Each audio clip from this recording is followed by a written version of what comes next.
નમસ્તે મિત્રો, કેન્દ્ર સરકારે નવી ગાઈડલાઈન જાહેર કરી દીધી છે. લોકડાઉન 5.0 જાહેર કરી દીધું છે.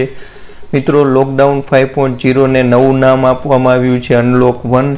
તેની અંદર ઘણી બધી છૂટછાટ આપવામાં આવી છે.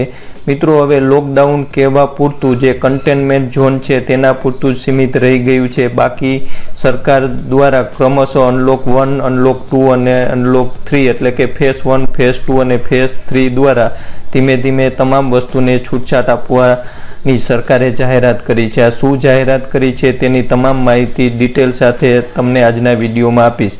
સરકારે જે ઓફિશિયલી ગાઈડલાઈન જાહેર કરી છે તે ગાઈડલાઈનની તમામ વિગત આજના વિડીયોમાં આપીશ. તો મિત્રો, ખાસ વિડીયોને અંત સુધી જરૂર જોજો. આ લેટેસ્ટ માહિતી છે, હમણાં જ જે સરકારે નવી ગાઈડલાઈન જાહેર કરી છે તે અનુસારની માહિતી છે.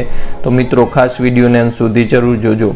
મિત્રો, વિડીયોની શરૂઆત કરું એ પહેલાં વિનંતી છે, આ ચેનલ ઉપર નવા છો, હજી સુધી ચેનલને સબસ્ક્રાઈબ નથી કરી તો નીચે લાલ કલરનું સબસ્ક્રાઈબનું બટન છે ને પ્રેસ કરો. બાજુમાં રહેલ બેલ આઇકન પ્રેસ કરી નોટિફિકેશનમાં ઓલ ઉપર ક્લિક કરો, જેથી આ ચેનલ ઉપર જેવો વિડીયો અપલોડ થાય તરત જ તમને સૂચના મળી જાય. તો ચાલો મિત્રો, આપણે આજના વિડીયોની શરૂઆત કરીએ. હવે મિત્રો, લોકડાઉન 5.0 જાહેર કર્યું છે, જેને નવું નામ આપ્યું છે અનલોક 1.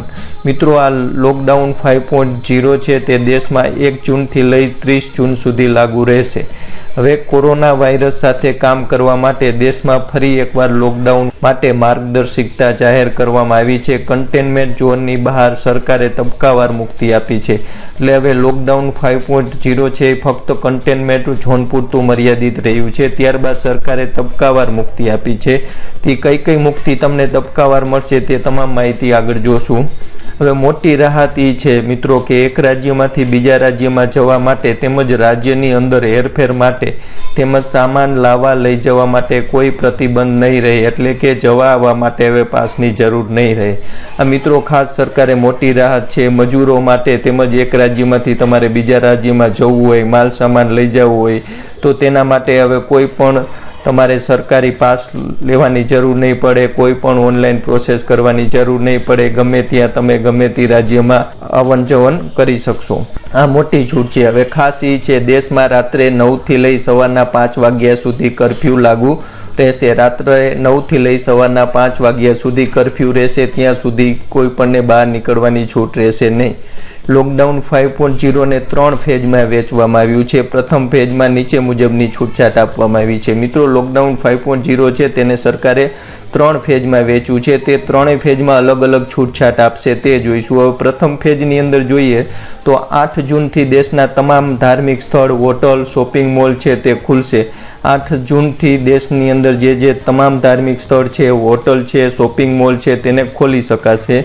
હવે તેની અંદર જોઈએ તો સ્વાસ્થ્ય મંત્રાલય આ માટે એક પ્રોસિજર જાહેર કરશે. તેને અનુલક્ષીને હોટેલ, ધાર્મિક સ્થળ અને શોપિંગ મોલ છે તેને ખોલવામાં આવશે. એટલે સ્વાસ્થ્ય મંત્રાલય આના માટે ગાઈડલાઈન જાહેર કરશે. તેને અનુલક્ષીને જે તે હોટલ છે, ધાર્મિક સ્થળ છે અને શોપિંગ મોલ છે તે ખુલ્લા રાખી શકાશે. હવે બીજા ફેઝની વાત કરી તો સ્કૂલ, કોલેજ, એજ્યુકેશન, ટ્રેનિંગ અને કોચિંગ ક્લાસીસ છે તે રાજ્ય સરકારની સલાહ લઈને ખોલવામાં આવશે. હવે પ્રથમ ફેઝમાં જોયું એમાં 8 તારીખથી તે હોટલ, ધાર્મિક સ્થળ અને શોપિંગ મોલ ખોલવામાં આવશે. હવે બીજા ફેઝની અંદર સ્કૂલ, કોલેજ, એજ્યુકેશન, ટ્રેનિંગ અને કોચિંગ ક્લાસીસ છે તે જે તે રાજ્ય સરકાર છે તેની સલાહ લઈને ખોલવામાં આવશે. હવે તેના માટે રાજ્ય સરકારે છે તે જે તે સંસ્થા અને છોકરાના માતા પિતા સાથે વાતચીત કરી આ અંગે નિર્ણય કરવાનો રહેશે અને ફીડબેક લેશે રાજ્ય સરકાર. તે ફીડબેક લીધા પછી જુલાઈ મહિનામાં આ અંગે નિર્ણય લેવામાં આવશે. એટલે બીજા ફેઝની અંદર આ જુલાઈ મહિનામાં જે સ્કૂલ, કોલેજ, એજ્યુકેશન, ટ્રેનિંગ અને કોચિંગ ક્લાસીસ છે તે સરકારની ગાઈડલાઈન મુજબ ખુલી શકશે. સ્વાસ્થ્ય મંત્રાલય આ માટે એક પ્રોસિજર પણ જાહેર કરશે. હવે ત્રીજા ફેઝમાં વાત કરી તો ત્રીજા ફેઝની અંદર જે સર્વિસ ચાલુ કરવામાં આવશે તે પરિસ્થિતિને ધ્યાનમાં રાખીને ચાલુ કરવામાં આવશે. એટલે કે ફેઝ 1, ફેઝ 2 ચાલુ કરી દઈએ, ત્યારબાદ કોરોના સંક્રમણની જે પરિસ્થિતિ છે તેને ધ્યાનમાં રાખીને ત્રીજા ફેઝની જે આગળ પ્રવૃત્તિ જોઈશે તે ચાલુ કરવામાં આવશે. ઇન્ટરનેશનલ વિમાન સેવા છે, મેટ્રો રેલ છે, સિનેમા હોલ છે, જીમ છે, સ્વિમિંગ પુલ છે, થિયેટર છે, ઇન્ટરનેશનલ પાર્ક છે, તે સિવાય બાર, ઓડિટોરિયમ, એસેમ્બલી હોલ અને આના જેવી બીજી જગ્યાઓ છે તે ત્રીજા ફેઝની અંદર ચાલુ કરવામાં આવશે. એટલે આમ જોઈએ તો જે લોકડાઉન છે હવે કન્ટેનમેન્ટ ઝોન પૂરતું જ મર્યાદિત રહી ગયું છે.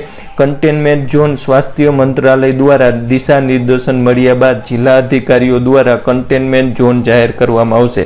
એટલે કન્ટેનમેન્ટ ઝોન છે તે નવેસરથી જાહેર કરવામાં આવશે. તે જે સ્વાસ્થ્ય મંત્રાલય છે તેની દિશા મળશે, ત્યારબાદ જે જિલ્લા અધિકારીઓ છે તેના દ્વારા તેની જાહેરાત કરવામાં આવશે. કન્ટેનમેન્ટ ઝોનમાં ખૂબ જ જરૂરી ગતિવિધિઓને છૂટછાટ આપવામાં આવશે. કન્ટેનમેન્ટ ઝોનની અંદર છૂટછાટ મળશે નહીં.